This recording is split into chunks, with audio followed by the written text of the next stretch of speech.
توی پروژه های ساختمانی قبل از شروع نصب کناف شما باید یه سری نصبیات انجام داده باشید تا که پیمانکار کناف بیاد و کار استارت بزنه.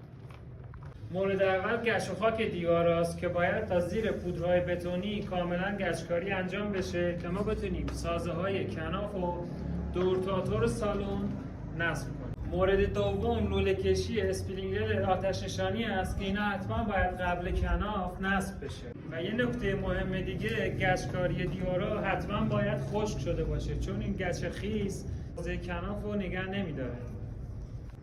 مورد سوم کانال کشی کولر هست. شما باید اول کانال کشی کولر رو توی واحدهاتون انجام بدین، بعدا نسبت به کانال کشی کولر برای دکور سقف کنافت اقدام کنید.